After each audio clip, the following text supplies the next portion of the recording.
And honestly, for Sean, if you look at his skill set and who he is, I kind of think this is a bad move. If he gets beat up by Merab again, then he loses a whole bunch of attraction because it's like, well, you already lost to the champ twice, so until the champ goes away, they're not going to give you a third shot against him. He could have fought some maybe lower ranked guys and just.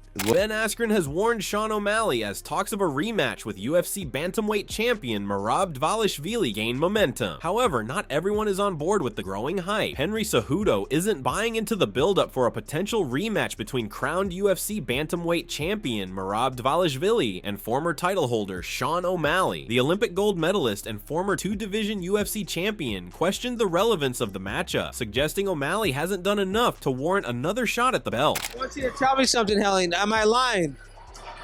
About what? After 50-45, does Sean O'Malley deserve that rematch? What do the fans want to see? What have you heard from the fans? I think there's a contender. I think because you got 50-45, no. Building on his skepticism, Cejudo also dismissed the notion that O'Malley has earned another shot, suggesting there's little public demand for the bout. He noted the absence of excitement surrounding the fight and emphasized the lack of buzz in the MMA world. I haven't really heard a buzz. Like, nobody's really excited about that. Despite his earlier criticism, Cejudo offered a measured take on the UFC's decision to move forward with a bantamweight title rematch between Merab and O'Malley. While he acknowledges that the matchup makes sense stylistically for Dvalishvili, Cejudo questioned the UFC's logic in greenlighting the bout, especially considering how dominant Merab was in their first meeting. I mean, I get it. I get why Merab would do it. It's stylistic. It's a great matchup for him. I don't get why the UFC would do it. Expanding on his prediction, Cejudo believes the Georgian champion is likely to repeat the same performance, stating that unless O'Malley makes major adjustments, the outcome won't be much different. He noted that Dvalishvili now has the confidence of having felt O'Malley's power, which didn't appear to faze him. You know what I'm saying? And Merab's gonna do the same. He's gonna do the same job. And I think personally, I think this time he's gonna stop him. I think Merab now he knows that he can take a little bit of his power, and that he further analyzed the matchup, noting from Cejudo's perspective, O'Malley remains dangerous early, particularly in the opening moments of the first and second rounds, but fades as the fight progresses. He suggested that O'Malley won't be able to handle Dvalishvili's relentless pressure, citing Merab's pace, feints, and takedowns as key factors that will wear the former champion down. Sean is dangerous at the beginning of the first and second, but after that, he just wears down. He's not going to be able to deal with that pace, those fakes, those feints, and then the takedowns. Adding to the conversation, Ben Askren weighed in on the implications of a potential rematch, warning that a second defeat could significantly damage O'Malley's appeal. Askren pointed out that given O'Malley's current skill set and public image, suffering another clear loss to the reigning champion would strip away much of the intrigue surrounding his name. He added that once a fighter loses twice to the champion, the chances of a trilogy, at least in the short term, become slim. Until the title changes hands, Askren believes O'Malley may find himself stuck without a viable path back to the belt. Yeah. And honestly, for Sean, if you look at his skill set and who he is, I kind of think this is a bad move. If he gets beat up by Merab again, then he loses a whole bunch of attraction because it's like, well, you already lost to the champ twice, so until the champ goes away, they're not going to give you a third shot against him. He could have fought some maybe lower ranked guys and just. However, despite his earlier warning, Ben offered a nuanced take on Sean O'Malley's standing in the UFC bantamweight division, praising the former champion's striking flair while questioning the logic behind a rematch with Merab Dvalishvili. Askren noted that when O'Malley faces opponents who can't take him down, he shines, describing him as a superstar with an exciting and highly diverse striking arsenal. In the right matchup, Askren believes O'Malley can still deliver highlight reel performances and rebuild his momentum. However, Askren echoed the sentiments of many fans in questioning the need for an immediate rematch with Dvalishvili. He pointed out that the first fight wasn't competitive, and with such a clear result, it's difficult to justify running it back so soon. Instead, he suggested that O'Malley could benefit from facing more stylistically favorable opponents to rebuild the fight into something with greater intrigue. Against guys who can't take him down, he kind of looks like a real freaking superstar, right? He's really exciting, very diverse striking attack. So he could look really good, built the fight back up into something bigger. But now I feel like everyone is feeling like you're feeling. Hey, we just saw this. It wasn't competitive. Why do we need to see this again? In contrast to Askren's perspective, Cormier said he has no issue seeing the fight again. He emphasized that O'Malley must make significant improvements in one critical area: wrestling. Speaking to Sean, DC added, "Literally put on some wrestling shoes and understand all the spots in between in wrestling. That's where fighters struggle." The former light heavyweight and heavyweight champion suggested that if O'Malley wants a real shot at beating someone like Dvalishvili, he should consider going back to basics. In a candid remark, Cormier floated the idea of O'Malley heading to Ben Askren's wrestling academy, lacing up wrestling shoes, and committing to grappling-focused training. In Cormier's view, unless O'Malley addresses the wrestling gap, he'll continue to struggle against elite wrestlers like the reigning champ. Yeah, you see, I don't mind seeing it again. My thing was, I thought, and granted, I'm not his coach, I'm not everybody, I thought that in order for him to really, truly, Ben, be able to fight this guy the way that he needs to, we may be out of pocket here. We may not know what he's doing. But yes, my thought was Sean O'Malley should maybe go to Ben Askren's Wrestling Academy, get some wrestling shoes, and literally just wrestle. Echoing similar concerns, top bantamweight contender Corey Sandhagen shared his thoughts on the potential rematch, expressing skepticism about the level of public interest surrounding the bout. According to Sandhagen, Merab, now the champion, is likely to deliver a repeat performance similar to their first meeting, leaving little intrigue in the outcome. Merab being the champ, he's beaten all of these other guys, and I think that he's probably going to do more or less the same thing to O'Malley that he did to him the first round, or the first fight. So, yeah, I mean, there'll really be no one else. Nevertheless, while the matchup may not have widespread fan excitement, Sandhagen admitted he'll be keeping a close eye on it for personal reasons. He noted that he remains one of the few top contenders who have yet to face Dvalishvili, while much of the division has already tested themselves against the Georgian powerhouse. For Sandhagen, the bout could set the stage for his long-awaited shot at the champion. That I think will be super exciting to watch fight Merab, except for me, just because I haven't fought him yet. I haven't got my crack at him, and everyone else has, and they've all lost. In a similar vein, former UFC welterweight champion Kamaru Usman weighed in on the bantamweight title picture, casting doubt on Sean O'Malley's case for a rematch with reigning champion Merab Dvalishvili. Reflecting on the one-sided nature of their first meeting, Usman emphasized that a 50-45 score across the board signifies total dominance and a lack of any real threat from the losing fighter. I mean, you do make an interesting point.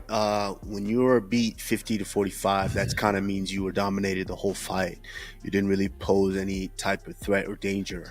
And so, yes, in most cases, that doesn't truly warrant a rematch. While emphasizing the competitive aspect, according to Usman, such a decisive defeat typically doesn't warrant an immediate rematch. However, he acknowledged the business side of the sport, noting that the UFC operates not just as a fight promotion, but as an entertainment company. From that perspective, the organization is likely to ask what the biggest, most marketable fight in the division is. But obviously, like you, Henry Cejudo, have pointed out time and time again, it's not just a fighting, a promotional company. It's also an entertainment company. And so for that, as the companies, with the company in mind here, is what's the biggest fight they can make in that division. Despite the promotional dynamics, Usman gave full credit to Dvalishvili, stating that the Georgian has proven himself to be a legitimate champion capable of handling any style and rising to every challenge put in front of him. Merab has went out there and Merab has proved that he is the true champion and he can handle any style and anyone in going out there and fighting the dangerous Umar Nurmagomedov. Building on that respect, UFC bantamweight champion Merab Dvalishvili has made his intentions clear ahead of a potential rematch with Sean O'Malley, stating that this time he plans to finish the former title holder and leave no doubt. And how do you see the fight playing out? Like, are you going to finish him or you going to finish him this time? Are you the man, champ? However, despite Dvalishvili's clear intentions, MMA analyst The MMA Guru has voiced his frustration over the UFC's plans to run back the bantamweight title clash between Merab and Sean. While he admitted he understands the business reasoning behind the rematch, he made it clear he's not a fan of the idea. According to Guru, he had expected the UFC to move forward with a fresh matchup between O'Malley and Corey Sandhagen, which he believed made more sense given the divisional landscape. I hate the idea of it. But I understand it. I had backlash against the idea of that fight being booked because I thought there was an O'Malley versus Sandhagen in the works, or an O'Malley, even before Cejudo fought Song Yadong, I thought, oh, they can do the O'Malley Cejudo. Explaining his shift in perspective, Guru revealed he initially thought a bout between O'Malley and Corey Sandhagen was in the works. However, with Umar Nurmagomedov, Davison Figueiredo, and Sandhagen all coming off losses, and Merab expressing interest in staying active, the UFC had limited viable options. That left O'Malley and Petr Yan as the remaining names with star power, and stylistically, O'Malley offered a more marketable matchup. But if Merab wants to stay active, I understand why, looking down the bantamweight division, they have selected O'Malley. Umar just lost, Figueiredo just lost, Sandhagen just lost.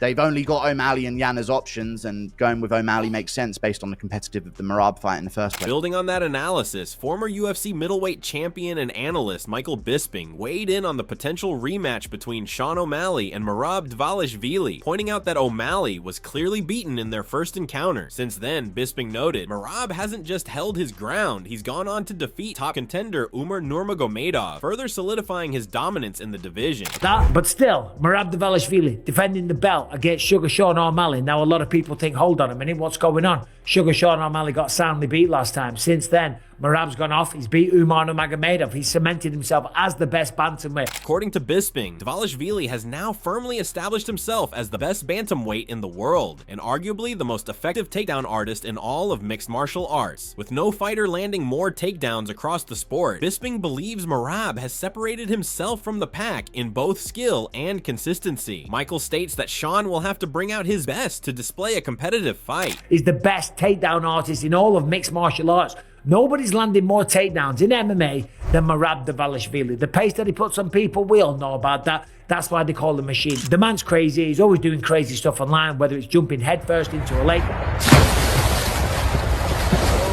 climbing up rocks, doing stupid skits and winding up his opponents. 2025. The man is a lot of fun, and I'm telling you right now, Sugar Sean O'Malley is gonna have to show up in this one. Despite his praise for Dvalishvili, Michael Bisping praised Sean O'Malley's dedication and commitment to his craft ahead of a potential rematch with Merab Dvalishvili. The former UFC champion emphasized that O'Malley is a proud individual who takes his sport very seriously. Bisping believes O'Malley will leave no stone unturned in his preparations, ensuring he brings the best version of himself to the cage when the time comes. We know that Sugar Sean O'Malley is a very proud man. He takes his sport very seriously. He is dedicated to his craft, so he's going to be leaving no stone unturned, all that cliched stuff, doing everything he can to make sure he shows up the best version of himself. Building on his earlier points, Michael Bisping also noted that since his first fight with O'Malley, Merab Dvalishvili has been on a clear upward trajectory. Bisping highlighted Merab's great training camp and impressive win over the undefeated Umar Nurmagomedov, pointing out how victories against opponents the public doesn't expect you to beat can serve as catalysts for growth. Bisping emphasized that every time a fighter defends their title and proves themselves against high-caliber opposition, they level up. In Merab's case, this continuous evolution has made him even more dangerous and further solidified his position as the best bantamweight in the division.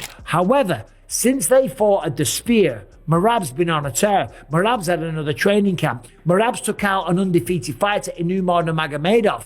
A very, very tough fight. And what happens is, every single time you have a training camp, and when you defend the belt, and when you beat these people that people don't expect you to, you level up a little bit. You get better and better.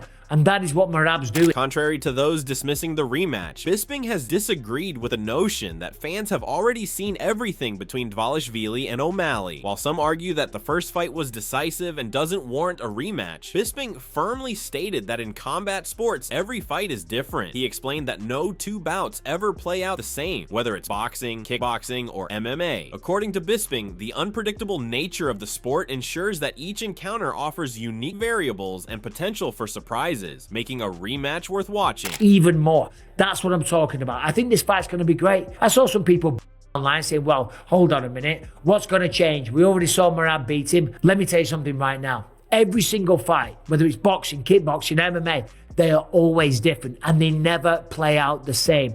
That's exactly what I said to Luke Rockhold when I fought him the second time at UFC 199. And of course, I knocked him out in the first round. Not bigging myself up, just giving you an example how every single fight, It's always different. You zig when you should have zagged. You bob when you should have weaved. You know how it goes. Anyway. Expanding on this, MMA analyst Luke Thomas weighed in on the potential rematch between Sean O'Malley and Merab Dvalishvili, stating that the matchup shouldn't come as a big surprise. Thomas explained that it was clear the UFC was headed in this direction, given the landscape of the bantamweight division. He added that if the UFC hadn't pursued this rematch, it wasn't entirely clear which other path they could have taken, given the limited options at the top of the division. Merab versus Sean 2. It was kind of telegraphed that this was coming. This is not necessarily a big surprise, and it wasn't really clear which direction the UFC was going to go if they didn't go this direction. Building on his earlier points, Thomas had raised questions about what makes Sean O'Malley truly deserving of a title shot against Merab Dvalishvili. While Thomas acknowledged that O'Malley's previous loss to Dvalishvili was decisive, he pointed out that the fight was not as one-sided as it might seem, especially when compared to Merab's bout with Petr Yan. Thomas noted that O'Malley had a strong 5th round against Merab, despite being hurt by a body shot. He also highlighted the fact that O'Malley was dealing with injuries and surgeries at the time, which may have affected his performance. While O'Malley didn't win the first fight, Thomas believes that context adds nuance to the matchup and makes the result less definitive than many might think. While Sean O'Malley did lose that fight pretty decisively to Merab, I will say, one, he had that 5th round where he was kind of able to stab to the body, and you just wonder if he might be able to build off that. And he also had some surgeries in his downtime to kind of like fix, I think, a torn labrum in his hip. He had a bunch of different things he was trying to get right with. Here he is back in action.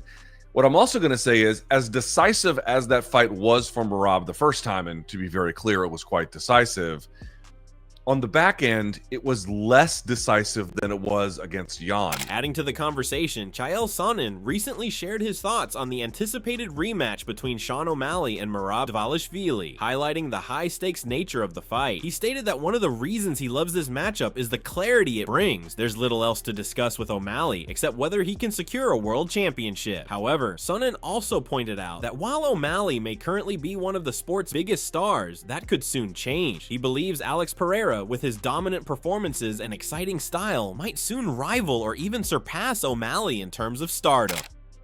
One of the reasons I love this fight, okay, there isn't a ton to do with Sean except fight him for world championships.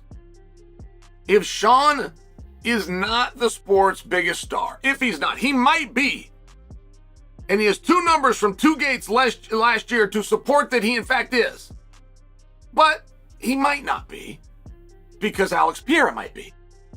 And Alex also has a very good claim.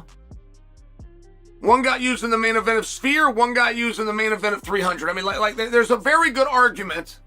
As the debate over the rematch heats up, opinions remain sharply divided on whether Sean O'Malley truly deserves another shot at Merab Dvalishvili. With the bantamweight title picture in flux and fan interest hanging in the balance, all eyes now turn to the UFC's next move. One thing is certain, O'Malley can't afford another misstep. If you enjoyed the video, show us your support by liking it and sharing it with fellow MMA fans, and let us know in the comment section below what you think of this matchup. Also, subscribe and hit the bell icon if you want to stay updated with more MMA news. We will see you in the next video with more exciting updates.